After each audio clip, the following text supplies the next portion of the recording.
Le mot mélanine vient du grec mélanos qui veut dire noir. Dans la langue pharaonique, le verbe kem signifiait noir et il a toujours été associé à ce qui est complet, parfait et accompli.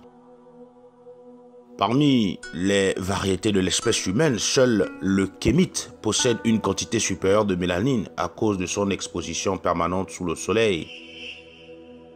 La mélanine est le principal pigment biologique responsable de la coloration de la peau.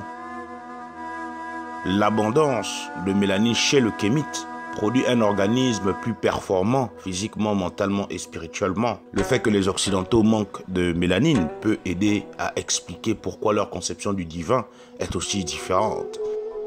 Les Occidentaux manquent cruellement de spiritualité au point où ils sont incapables de se connecter à l'univers et par conséquent d'y établir ce que les kémites appellent la ma'at, c'est-à-dire la justice, l'harmonie ou encore la paix. En outre, comme le système sensoriel associé à la mélanine leur fait défaut, ils ne peuvent pas avoir l'intuition de tout ce qui est fondamentalement un. Néanmoins, à un niveau inconscient, il existe dans la psyché collective des Occidentaux cette conscience que le noir est essentiel pour la connexion avec la force qui régit le cosmos. Et c'est pour cette raison que leurs hommes, qui sont censés avoir le sens de la justice et de l'harmonie, c'est-à-dire la ma'at, portent toujours des vêtements noirs. Vous constatez aussi que durant les deuils, nous portons des vêtements noirs. Mais en réalité, le noir ne symbolise pas la tristesse. On porte inconsciemment des vêtements de couleur noire durant un deuil parce que l'on pense que cette couleur permet l'élévation de l'âme. Cette idée d'élévation de l'âme vient des ancêtres qui pensaient que tout ce qui représentait le noir était synonyme de résurrection ou de renaissance. En prenant l'exemple du jour et la nuit, ils considéraient la nuit comme moment de régénération de l'être vivant. En fait, la lumière vive du jour est une progéniture des ténèbres de la nuit.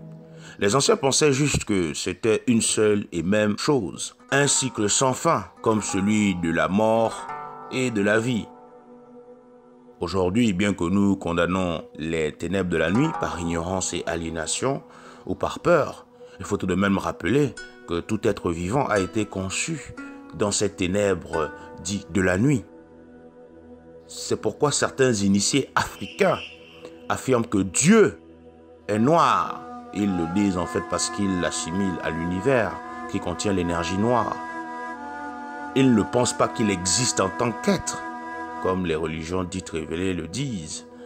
Ils pensent en fait que c'est l'énergie noire qui régit l'univers. Pour les initiés, le Dieu des religions dites révélées tel qu'il est connu par les religieux n'existe pas. C'est une invention de l'homme non initié qui a de tout temps tenté d'expliquer son ignorance à travers des mythes. Ceux qui cherchent encore Dieu aujourd'hui n'ont qu'à se regarder dans un miroir et ils le verront.